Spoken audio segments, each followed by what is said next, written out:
I'm Leo. And we're with the Not Just for Girls podcast, which is a STEM podcast for people of all genders.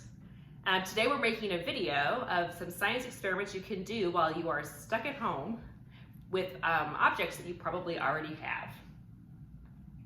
So the first thing we're going to be talking about is buoyancy, which is related to density. What's the difference between buoyancy and density? So density is the amount of stuff or matter that's in a given volume. Okay, and buoyancy is how much water displacement a certain shape makes related to how much stuff is in that shape.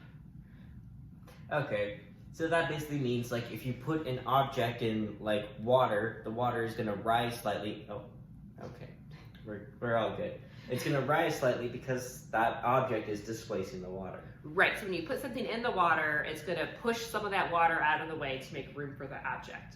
And so depending on what the mass of that object is, how much stuff is in there, how much matter, and the volume of the object, what shape it has, is going to determine whether or not it will float in water. Yep. So if we think about big ships, they obviously float on water, and they are made out of steel. They are very, very heavy. Right, and steel's very dense. And so how on earth can we get this big hunk of metal to float in the water?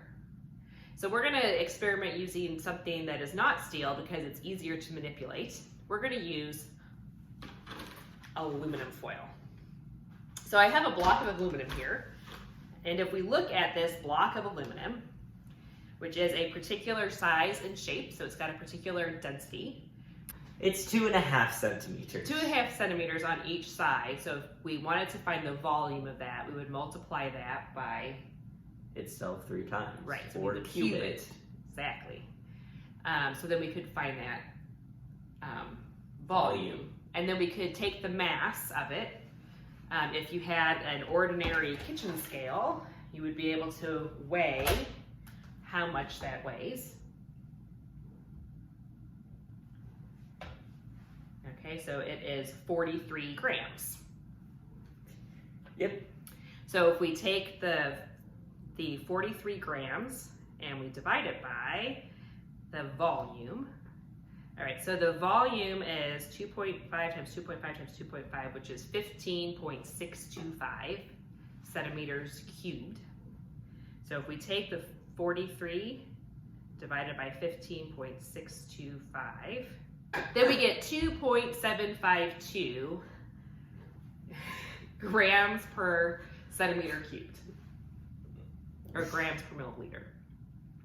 So water at room temperature and sea level has a density of 1.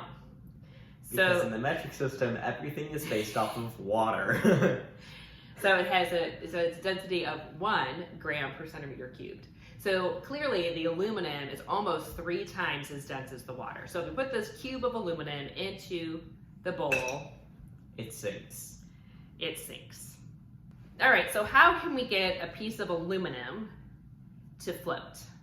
So you might think that if we just had a small enough piece that the mass would be small enough that it would float, but that's not really true because we could keep cutting that piece into smaller and smaller and smaller sections, but it would still have the same density because the density is based on how much matter is within a certain volume. And so that volume is going to shrink at the same proportion that the mass is shrinking, and so the density is going to stay the same. So no matter how small we make it, we can't make that float, but we can make aluminum float on the water if we change the shape of the aluminum.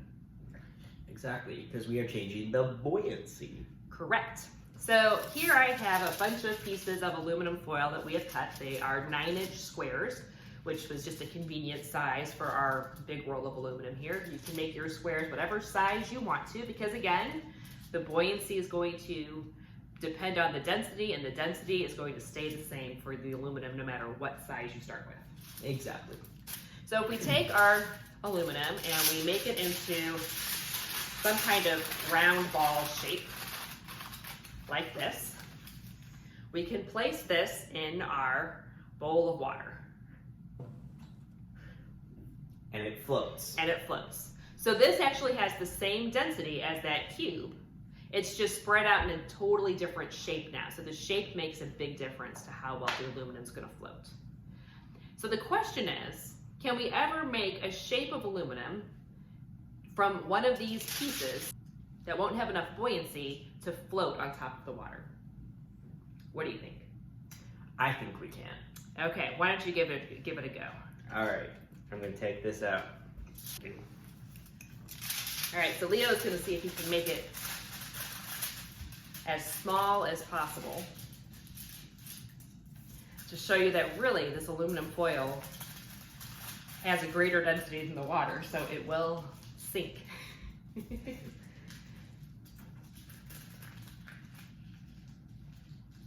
I say I've done this before where we used hammers to pound our spheres of aluminum foil into the smallest shape we could. I was the one that got to carry the hammers around to the different students. That's right, he was helping in my class. Yep. This is really funny because I was the same age as all the kids in that class. Well, you know, you'd already done it before. That's because you taught me it before.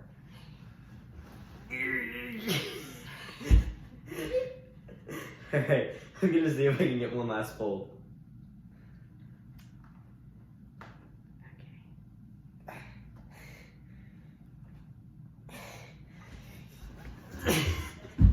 Alright, so now he's gonna drop this bad boy in and we're gonna see what happens. It sinks! It goes plunk right down to the bottom of the container. Yeah, you kind of hurt your hand. I did. So at home, you can try yourself with the foil. You can see what different sizes and shapes will float and will sink. And if you can find a shape that will make just half of it float, or see if you can get it small enough so that way all of it's under the water, but it's still right at the surface of the water. So you can try lots of different sizes and shapes with your foil. For people who are a little bit younger, who might have a harder time bending that up, there's another thing we can do with our foil. And I've done this at camp with lots of kids. And we are going to be using my snake friend here. His name is Billy Bob Joe. And Billy Bob Joe has pennies. Holds pennies. Lots and lots of pennies. So what we can do is we can come up with a shape for our boat and see what amount of displacement will allow us to hold the most pennies in our boat. So if I make a general boat shape. It's a very nice boat you have there, Mom. I know. I make really awesome boats. I've seen kindergartners make better boats. So have I. Okay. Then we can float our boat in our water and count how many pennies we can add. So how much more mass we can add to this boat that's already made out of aluminum foil that we know is more dense than the water. Before it starts to sink, it's already going to be that low down.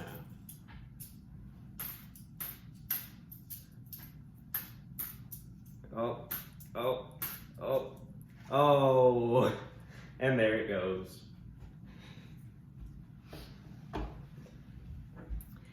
So we hope you have fun with this, playing around with buoyancy and density with things that you already have in your house so you don't have to go get any special supplies. And we'll see you next time. Bye!